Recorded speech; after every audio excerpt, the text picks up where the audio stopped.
The spark that started the fire of the galaxy was vast, filled with countless stars and worlds, and for many years, humans had lived in peace among other species. They were new to the stars compared to the great empires, still learning the politics, the trade routes, and the old grudges between alien nations. They were not the most powerful, nor the richest, but they had earned a place through persistence and cooperation. Most aliens saw humans as curious and adaptable, but not dangerous. That illusion ended the day the Zyre Dominion made their choice. The Zyre were an old and proud species, known for their cruelty. They believed in strength above all else, and to them, compassion was weakness. They had fought and crushed many small races before, taking their resources and leaving their worlds in ruins when they looked at the human colonies at the edge of space. They saw easy prey. They thought humans would be too slow to respond, too far from their main fleets, too scattered to defend themselves. The attack began on a quiet morning on the colony of Farpoint. The sky was clear, the markets were busy, and children played in the parks. No one saw the Zyre fleet until it was already above the planet. Dark ships blotted out the sun, their metal hulls shaped like jagged knives before anyone could send a warning. The bombardment began. Buildings shook and collapsed as fire rained from the sky.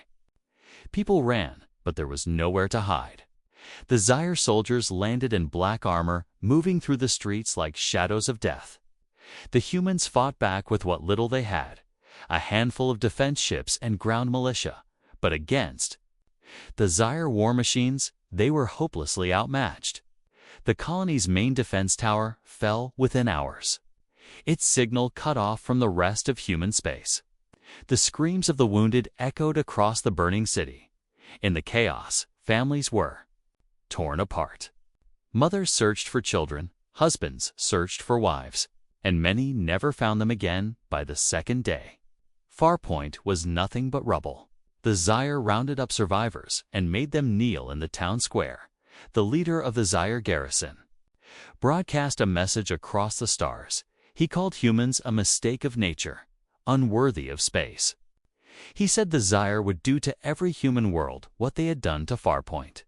It was meant as a warning, but it became something else entirely.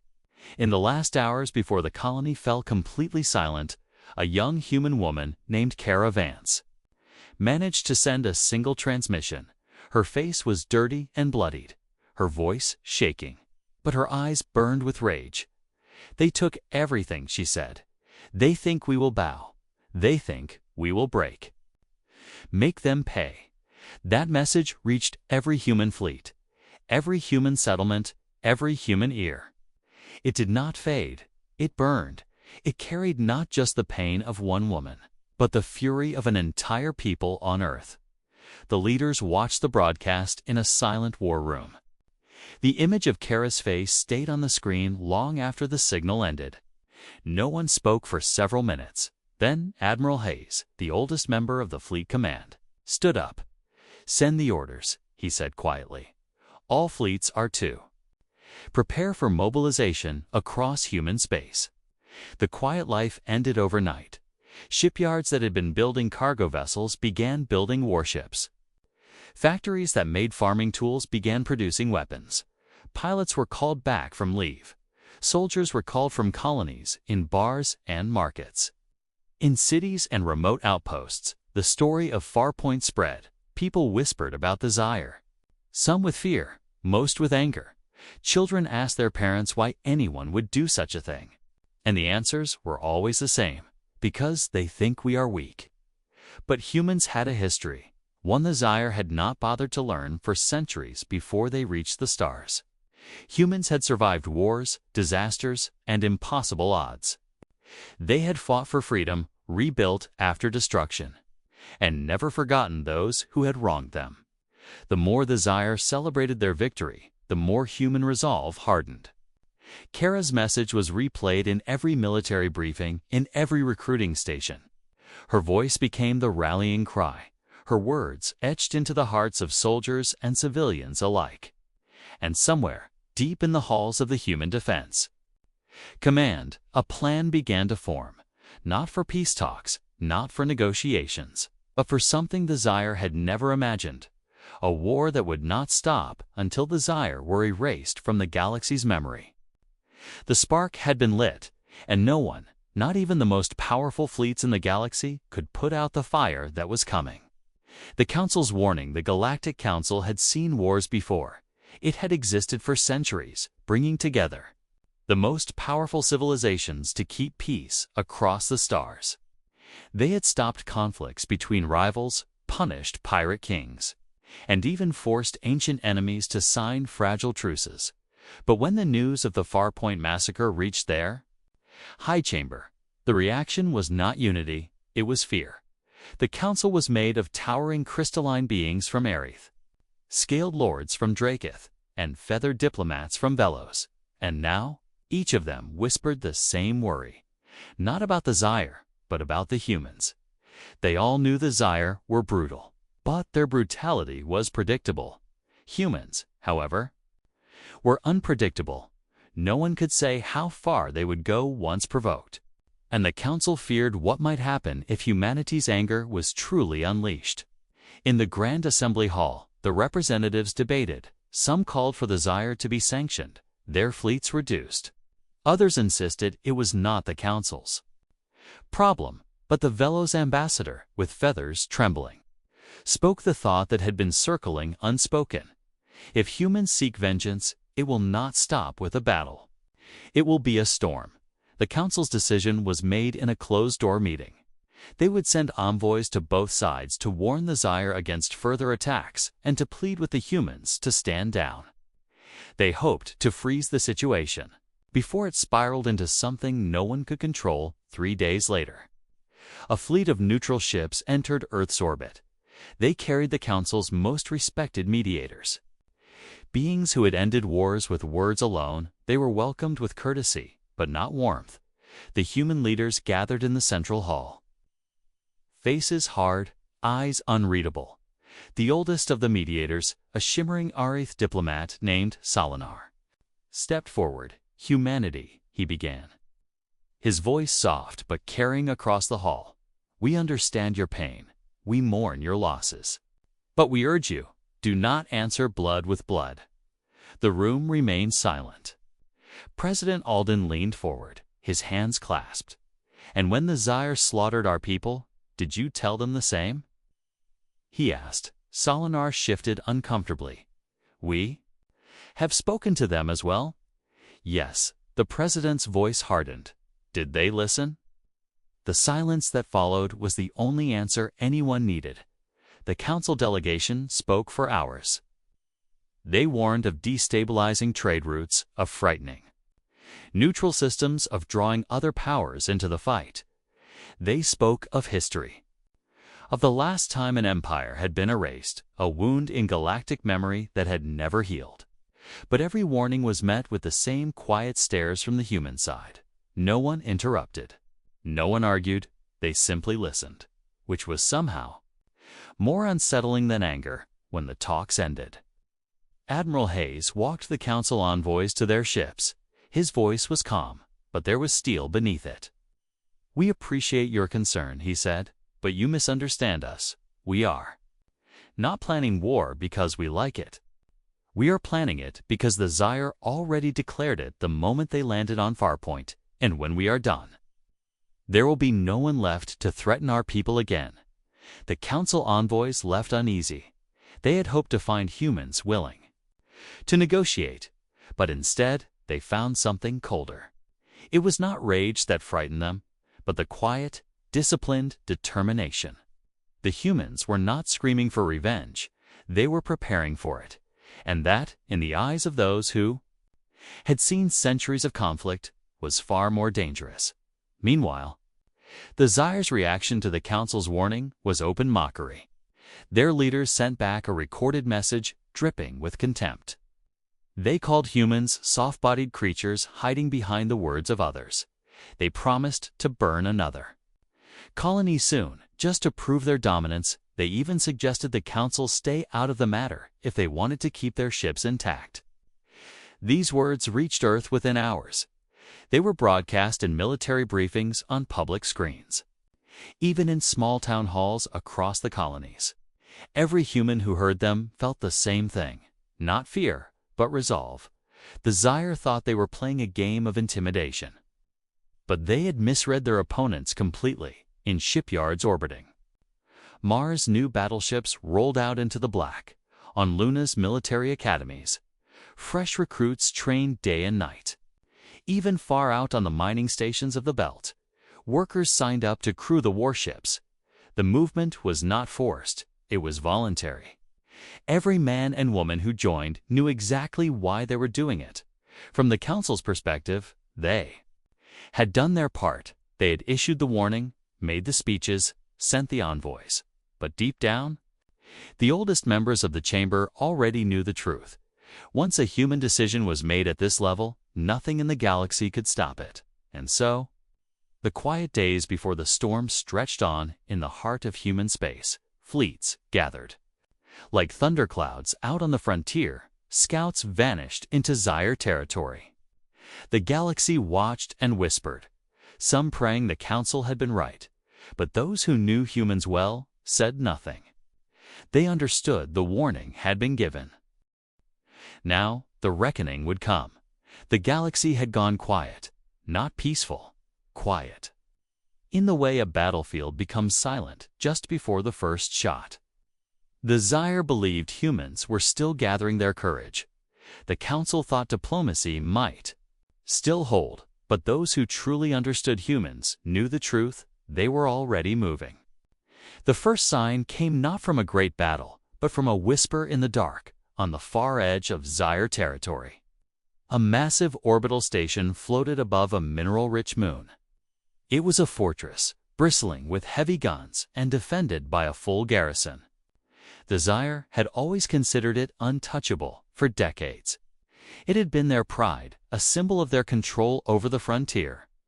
Then, without warning, the station simply vanished. No distress call, no survivors, no battle report. One moment it was there, the next it was nothing but drifting debris. When Zyre salvage crews arrived, they found wreckage torn apart as if by invisible hands. Hull fragments were scorched by weapons they did not recognize. The control core was gone entirely. Ripped from its housing, there were no bodies. Not Zyre, not human, just silence. The Zyre High Command panicked. They suspected pirates, rebels, or a rival empire. But deep down, they knew who had done it. And that knowledge made their scaled hides crawl. The truth was this: the humans had struck their first blow. And they had done it in a way that told the Zyre exactly what kind of war was coming. No warnings, no demands, no declarations, only action. Clean and final. Across Zyre space, commanders received new orders: double patrols, reinforce stations, shoot on sight if anything suspicious appeared. But none of it mattered. 2 weeks later, another warship disappeared. 3 days after that, a supply convoy failed to arrive. It was as if the humans had become shadows in the void, moving unseen, striking without pattern, then melting away. Before the Zyre could respond, inside the war rooms on Earth, the strategy was deliberate. Admiral Hayes called it the bleed. The goal was not to crush the Zyre all at once, but to make them afraid to leave their own space. To remind them, every single day, that nowhere was safe. Human fleets were split into small, fast-moving strike groups. Each group moved independently, hitting targets hundreds of light-years apart. The Zyre never knew where the next strike would come from in one raid. A human corvette slipped past defenses and disabled a weapons factory before the workers even realized an attack had begun. In another, a team of human marines boarded a Zyre frigate in deep space, fought their way to the bridge, and left the ship drifting without power. The humans didn't just destroy, they humiliated. Every action was a message carved into the Zyre's pride. By the 3rd month, the Zyre's trade routes were collapsing. Their military production slowed as key resources stopped arriving. Their fleet captains began refusing assignments to the frontier. Whispers spread through the lower ranks, not about the humans' numbers, but about their relentlessness. Some swore the humans could track them anywhere, that even in deep space they could feel the humans watching for the rest of the galaxy. This was the first time they truly saw the human way of war. They had expected brute force, a single, overwhelming invasion. Instead, they saw patience, precision, and a cold efficiency that chilled even neutral observers. On Velos, the bird-like elders murmured that the humans fought like hunters, not soldiers. On Dracoth, the warlords grumbled that they recognized the tactic. It was the way predators wear down prey. Before the final kill, the Zyre Council, now desperate, called in more ships from distant colonies. They assembled task forces to hunt the human raiders, and once, only once, they caught a human strike team in the act. The battle was fierce, and the humans lost a destroyer, but the cost to the Zyre was 3 heavy cruisers and a carrier. Even in victory, they bled. That was the moment the Zyre truly understood. This was not a war they could win with numbers. The humans were not meeting them head-on. They were cutting them apart, piece by piece. Back on Earth, the news of each strike spread like fire. Not every detail was made public, but enough to keep the spirit of unity alive. In mining towns and farming villages, people hung banners with Caravance's words, "Make them pay, children." Played games where they pretended to be fleet captains chasing Zyre ships. The war had become more than a military campaign. It was personal. For everyone, by the time the Zyre realized how much territory they had lost, it was too late. The humans had already moved their fleets into position for the next stage, and the galaxy, watching from the sidelines, began to whisper a dangerous truth. The humans were not just defending themselves anymore. They were hunting the fury unleashed for months. The humans had fought in the shadows. Small strikes, sudden disappearances, fleets that appeared and vanished without warning. The Zyre had grown jumpy, nervous, pulling back their forces to defend their own worlds. But now, the humans decided it was time to stop hiding. It began with a single transmission broadcast on every open channel in Zyre space. It was only 5 words, spoken in a calm, steady voice. "We remember what you did." The voice belonged to Admiral Hayes. But the words were for every Zyre, soldier, worker, and leader. And then, the sky over the Zyre world of Elrith turned black. The first Terran fleet had arrived. 40 human warships emerged from hyperspace in perfect formation. They were larger than anything the Zyre had seen before, their hulls gleaming in the dim light of the system's twin suns. Each ship bristled with weapons, rail cannons, plasma arrays, missile pods, and each one was armed for war. Behind them came carriers loaded with dropships, escort frigates, and drone swarms. Velrith was no backwater colony. It was the sister world to the Zyre capital. It had heavy orbital defenses, a fleet garrison, and shield generators that had never been breached. The Zyre commanders were confident they could hold. They believed the humans would attack cautiously, probing for weaknesses. They were wrong. The first volley from the human fleet struck like a hammer. Orbital defense stations erupted into fireballs, their shields collapsing in seconds. Railgun slugs punched through battleships as if they were made of paper. Missile swarms split into hundreds of smaller warheads, each finding its own target. The Zyre fleet scrambled to respond, but their formation collapsed almost immediately on the surface. Shield generators flickered and failed. Human dropships descended in thick waves, deploying armored marines who moved with cold precision. They didn't waste time in long firefights. They pushed forward, disabling command posts, cutting off power grids, seizing key points within hours. The Zyre chain of command was broken in the skies above. The humans pressed their advantage every time a Zyre warship tried to retreat. A human cruiser was there to cut off its path. Every time a squadron attempted a counterattack, they found themselves caught in a crossfire they couldn't escape. The battle became less of a fight and more of a dismantling. Piece by piece, and yet, what frightened the Zyre most was not the destruction. It was the discipline. There was no chaos. In the human assault, no waste of fire. Every move seemed planned, every strike calculated. It was like watching a storm that knew exactly where it was going. By the end of the day, Velrith had fallen. The human flag flew over the central command dome, and the surviving Zyre soldiers were herded into containment zones. The humans did not slaughter them, but they also offered no comfort. When reporters from neutral worlds asked Admiral Hayes why Velrith had been taken, his answer was simple: this is only the beginning. The message spread quickly through the galaxy. Alien traders whispered it in markets. Council ambassadors repeated it in private meetings. Even in Zyre-controlled worlds far from the front, fear began to seep into everyday life. Some cities imposed curfews, others began quietly evacuating government officials. The idea that the humans could strike anywhere, anytime, was no longer just a rumor. It was a fact. Meanwhile, the human people from Earth to the smallest asteroid outpost watched the footage of Velrith's fall with grim satisfaction. The images were broadcast everywhere. Human Marines marching through the streets, Zyre war banners being taken down. Families of those lost on Farpoint held vigils, placing candles under screens showing Caravance's face. The war was no longer just revenge. It had become justice for the Zyre. Velrith was more than a defeat. It was a warning they could not ignore. If the humans could take their second most important world in a single day, then the capital itself was vulnerable. Zyre commanders began recalling fleets from distant sectors. They abandoned smaller colonies to reinforce the core worlds.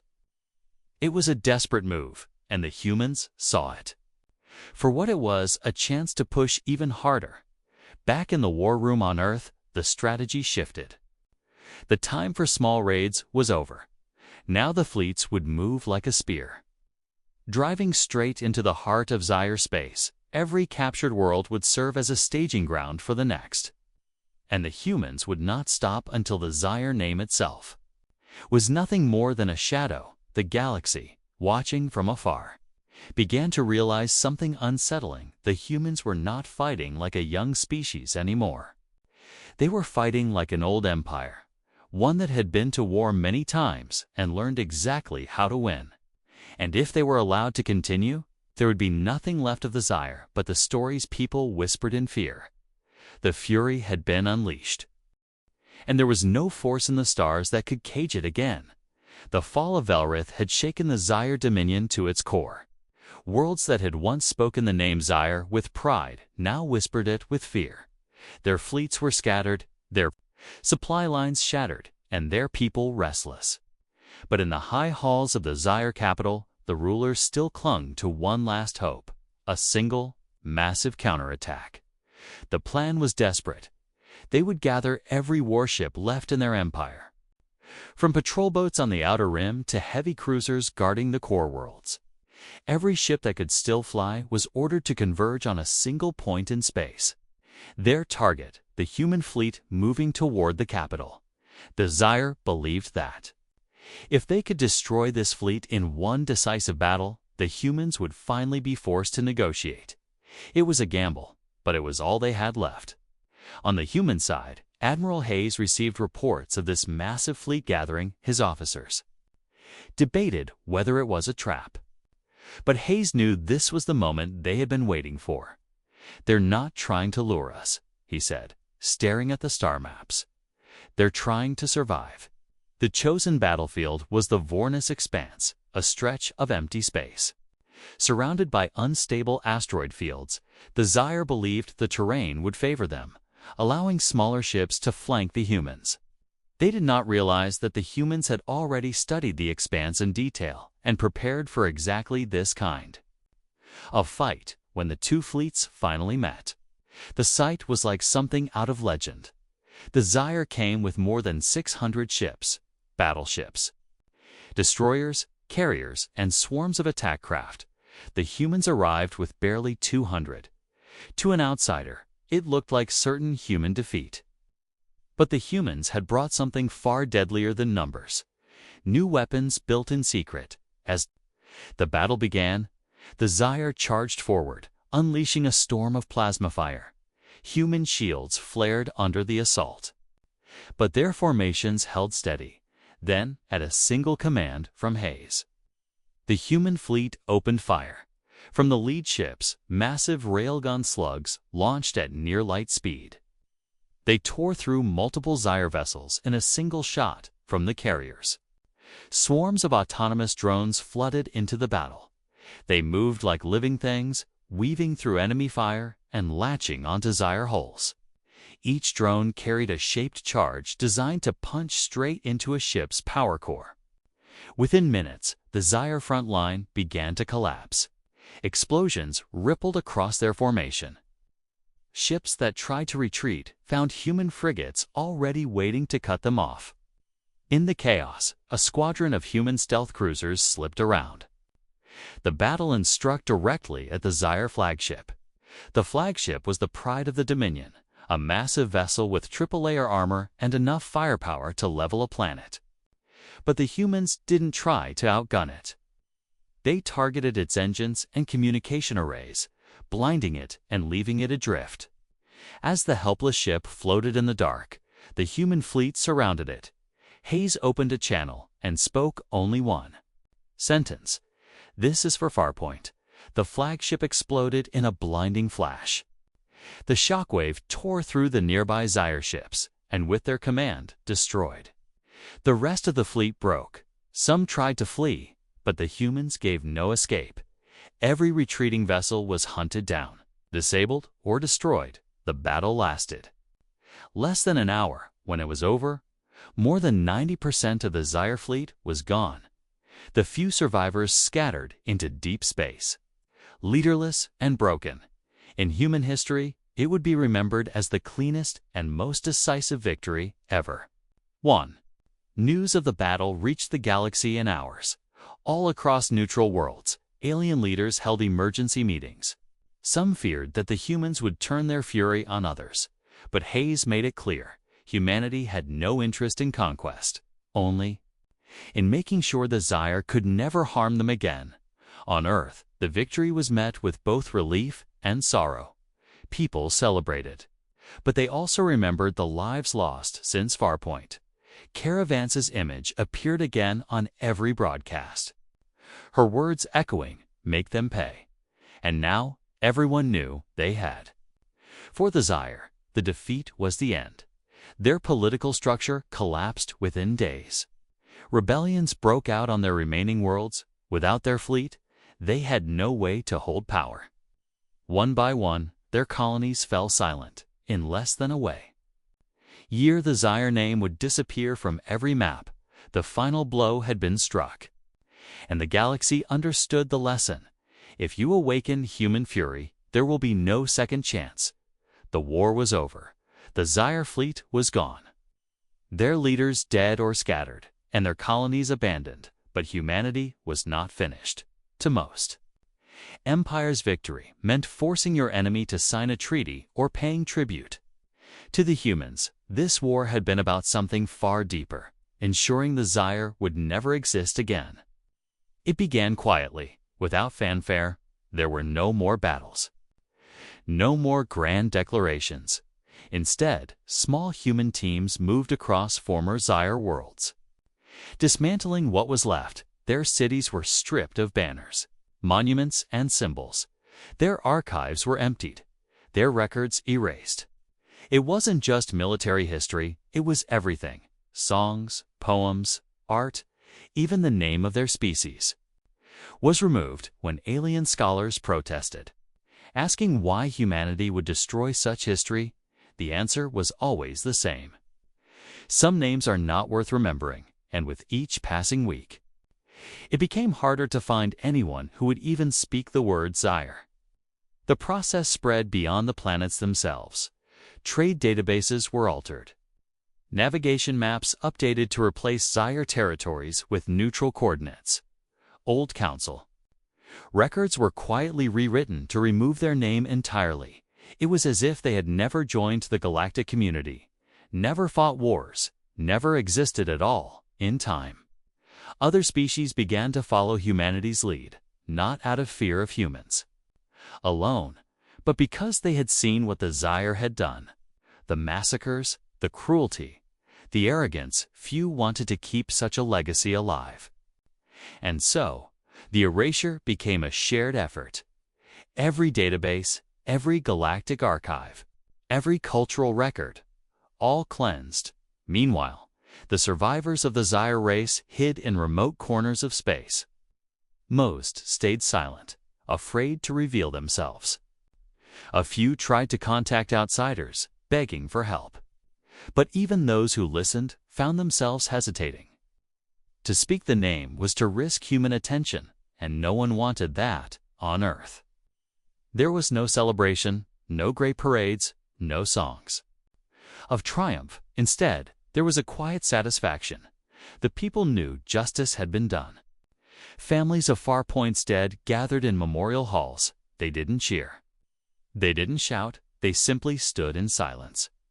For them, the greatest victory was that no child would ever grow up hearing the name of the ones who had destroyed their home in the years that followed.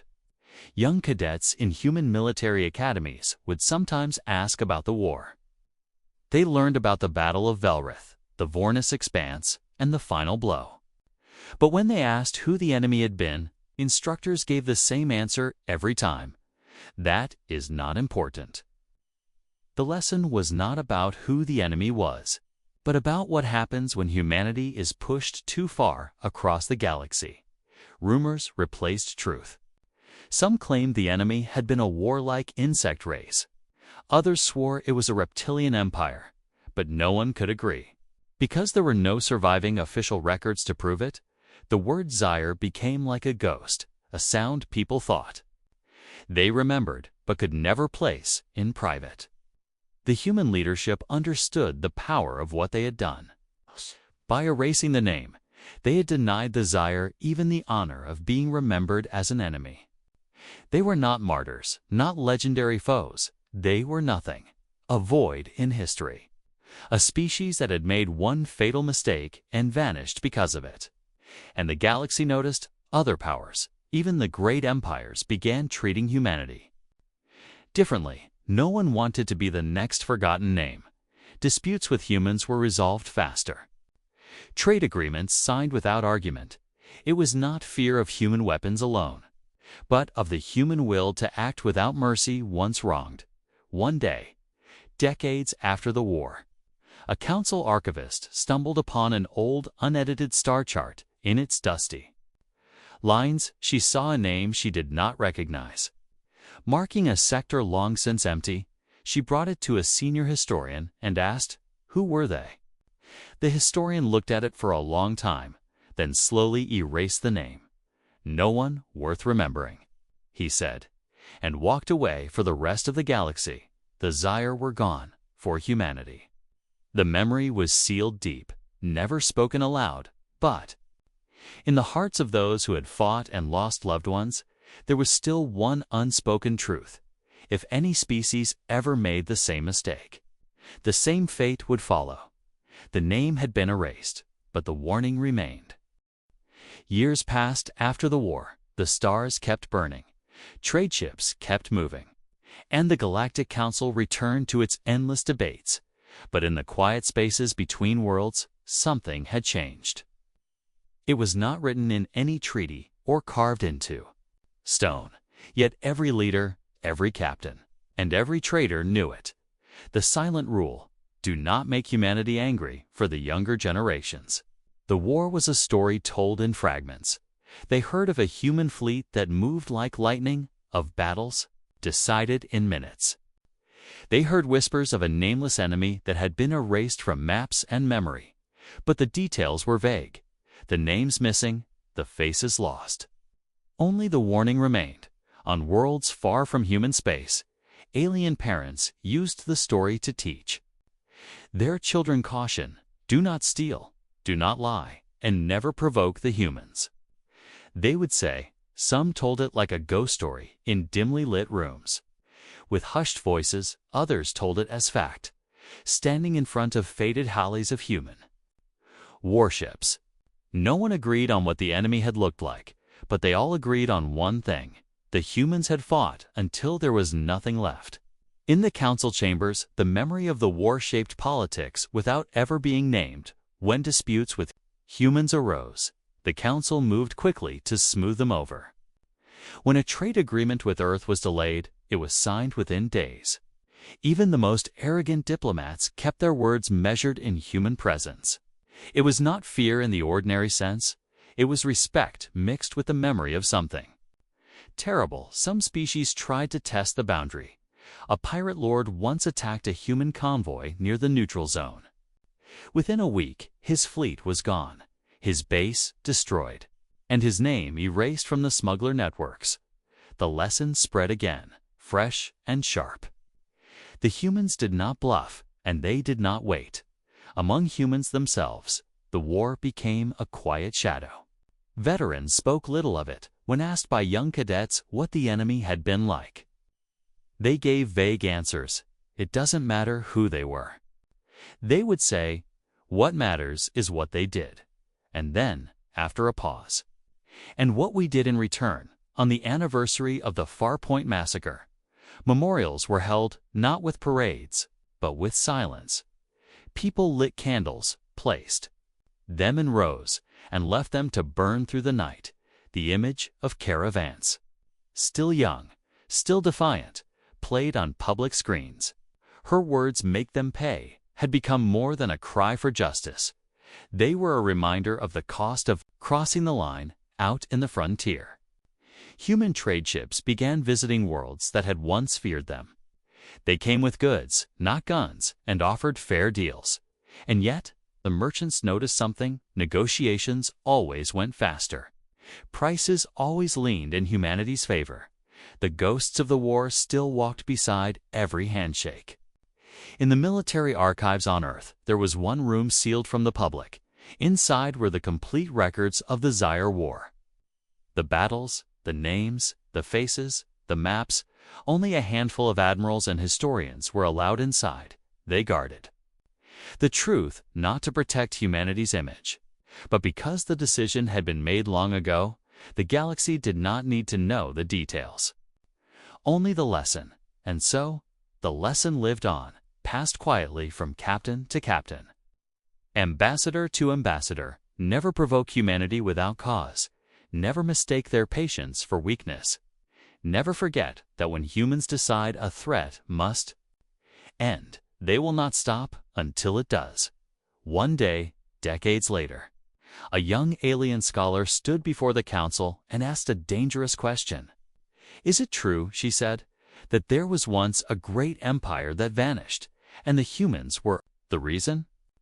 The chamber fell silent. The older members shifted uncomfortably, avoiding each other's eyes. Finally, an aged Velos ambassador, feathers streaked with gray, answered her. I will tell you the truth, he said softly, but only once. And when you leave this room, you will not repeat it. The scholar leaned forward, eager. The ambassador looked her in the eye and said, yes. There was such an empire, and the humans destroyed it. But the most important part is this. No one remembers their name anymore. And that is exactly how the humans wanted it.